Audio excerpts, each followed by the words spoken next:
Hello hi welcome नमस्ते। मेरा नाम ऋतिक और आज हम फिर से बात करने वाले हैं एक और इंटरेस्टिंग कंसेप्ट के ऊपर। तो ये वीडियो उन बच्चों के लिए मोस्ट इंपॉर्टेंट होने वाली है जिनके पास सेमेस्टर 4 में सब्जेक्ट है बेसिक या फिर इंट्रोडक्टरी इकोनोमेट्रिक्स। चलो फिर शुरू करते हैं आज की वीडियो। तो आज हम बात करेंगे कि हम ई व्यूज को रिग्रेशन निकालने के लिए कैसे यूज करते हैं, उसके क्या क्या स्टेप्स होते हैं कंप्यूटर सॉफ्टवेयर पे। आई बात समझ में? चलो फिर आते हैं आज एक कंसेप्ट के ऊपर। और भाई इस कंप्लीट सीरीज के नोट्स प्रिपेयर हो चुके हैं। जिन बच्चों को नोट्स परचेज करने हैं वो इस नंबर पे जाए 9667836336, यहां जाके वो नोट्स ले सकता है। आई बात समझ में? तो अब आते हैं आज के कंसेप्ट के ऊपर। देखो यहाँ पे क्या लिखा हुआ है, लेसन नंबर जो हमारा 2 चल रहा था लीनियर रिग्रेशन इक्वेशन, उसकी हमारी आखिरी वीडियो होने वाली है। इसके बाद हम नेक्स्ट वीडियो से लेसन नंबर 3 के ऊपर बात करेंगे। ठीक है, वैसे तो मैं इस कंसेप्ट पे वीडियो बनाने वाला नहीं था, पर टॉपिक थोड़ा सा कंप्यूटर सॉफ्टवेयर से रिलेटेड है। ठीक है, आराम से जाके उसके स्टेप्स याद कर सकते हो। तो चलो शुरू करते हैं, उसके स्टेप को डिस्कस करते हैं। तो practical application using econometric software, यानी कि आज हम बात करनी है कि प्रैक्टिकली हम कंप्यूटर पे ई व्यूज पे रिग्रेशन निकालने के लिए इस इकोनॉमिक सॉफ्टवेयर का यूज कैसे करते हैं। तो एस्टिमेटिंग सिंपल रिग्रेशन ई व्यूज, तो यहां पे मैं सिर्फ और सिर्फ बात कर रही है किसकी, सिंपल रिग्रेशन में ई व्यूज की।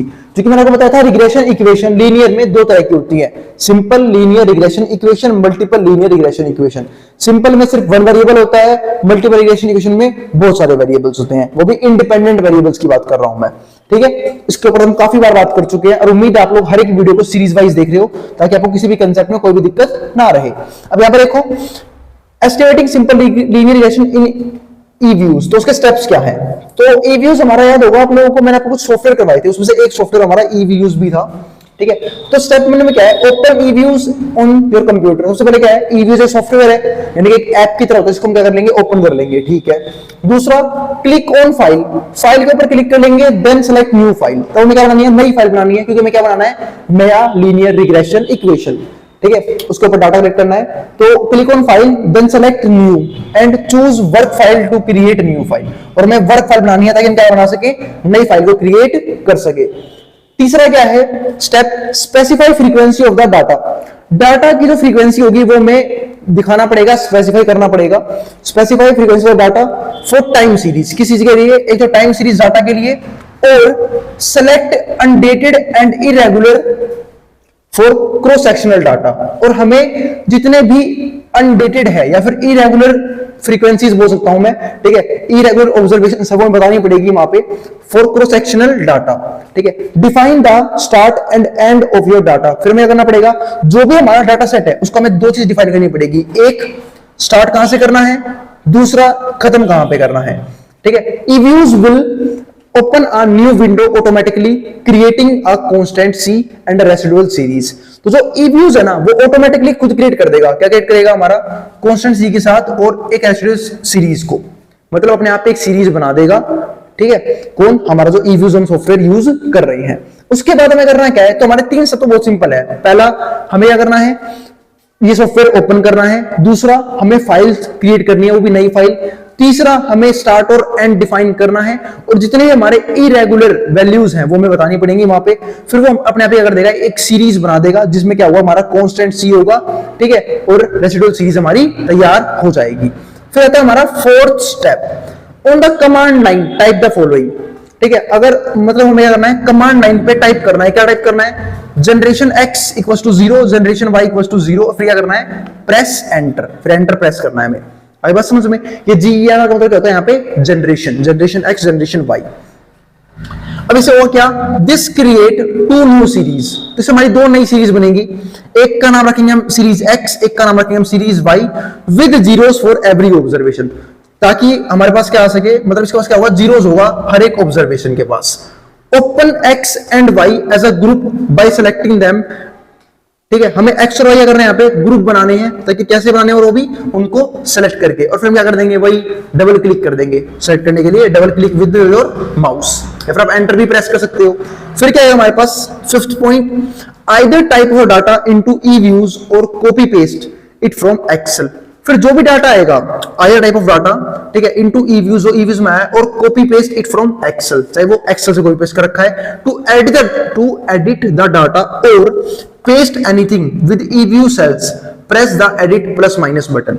तो देखो आप लोगों को पता है कि जब हम एक्सेल सीट वगैरह यूज करते हैं तो उसमें काफी सारे सेल्स होते हैं, जिसको हम बॉक्सेस की फॉर्म में देखते हैं, उसमें जब भी हम कुछ एडिट करना चाहते हैं तो हम सिंगल क्लिक करके उस सेल में जा सकते हैं, फिर प्लस माइनस की हेल्प से हम किसी को भी हटा सकते हैं और कोई भी नई चीज को एडिट वहां पे कर सकते हैं। मतलब एक बार अगर हमारे हम थर्ड स्टेप पे अगर हम सीरीज बना लेते हैं, फिर फोर्थ स्टेप पे काम क्या आता है, किसी भी चीज को एडिट करने का, कि अगर मुझे कोई डाटा, कोई टाइम सीरीज, ठीक है, कोई वैल्यू एडिट करनी है तो वो मैं एडिट कर सकता हूं according to my observations, according to my data. ठीक है, अब यहां पर देखते हैं फिर क्या आता है हमारे पास, EView cells, press the edit plus minus button after editing, जब एडिटिंग हो जाएगी press the button again to lock or secure the data, उसके बाद हम दोबारा बटन को प्रेस कर देंगे ताकि जो हमारा डाटा है वो या तो लॉक हो जाए या फिर क्या हो जाए, सिक्योर हो जाए। मतलब कोई भी उस डाटा को फिर यूज नहीं कर पाएगा हमारी बिना परमिशन के। फिर जो अगला आता है वो है सिक्स्थ स्टेप क्या है, once the data is entered into EViews, और एक बार अगर मैं डाटा एंटर कर दिया EViews में, एस्टिमेट द रिग्रेशन लाइन, फिर हम आराम से क्या निकाल सकते हैं, रिग्रेशन लाइन निकाल सकते हैं to obtain alpha and beta, ताकि हमें क्या मिल जाए, अल्फा और बीटा की वैल्यूज मिल जाए, आइदर बाय टाइपिंग या फिर हम टाइप भी कर सकते हैं। देखो वंस डाटा मतलब डाटा एंटर हो गया तो या तो वो खुद ही रिग्रेशन लाइन में एस्टिमेट कर देगा उसे, या फिर हम टाइप भी कर सकते हैं। कैसे टाइप करेंगे, इज YCX और प्रेस एंटर। यहां पे क्या लिखा है, ऑन द कमांड लाइन पे और by clicking on quick estimate equation, ठीक है, या फिर हम क्विक एस्टिमेट इक्वेशन से, ठीक है, एंड राइटिंग योर इक्वेशन, फिर हम क्या कर देंगे अपनी, एक बार जब इक्वेशन बन जाएगी हम अपनी इस इक्वेशन को लिख लेंगे, ठीक है, इन द न्यू विंडो, कहां पे, अपनी नई विंडो के ऊपर।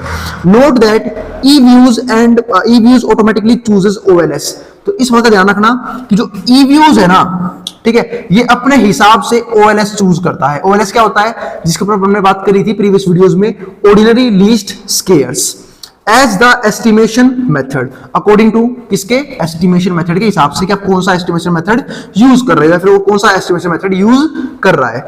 And the sample is automatically set to the maximum possible, और जो सैंपल है वो अपने आप ही सेट हो जाएगा मैक्सिमम पॉसिबल, जो भी उसकी वैल्यूज होगी उसके अंदर क्या हो जाएगा, सेट हो जाएगा अपने आप ही। आई बात समझ में? तो ये हमारे सारे कंप्यूटर के स्टेप्स से जिसके जरिए हम लीनियर रिग्रेशन इक्वेशन के ऊपर काम करते हैं। आई बात समझ में? तो उम्मीद है आपका यहां तक का सारे टॉपिक्स क्लियर हो गए होंगे, और अगर भाई वीडियो पसंद आई हो तो वीडियो को लाइक के बिना मत जाना और चैनल को सब्सक्राइब भी कर देना ऐसी वीडियोस के लिए, ठीक है। और इसके सारे स्टेप याद जरूर कर लेना, क्योंकि एग्जाम में आ सकता है कि EViews के जरिए हम लीनियर रिग्रेशन कैसे बना सकते हैं, उसके सारे स्टेप्स डिफाइन कर दो।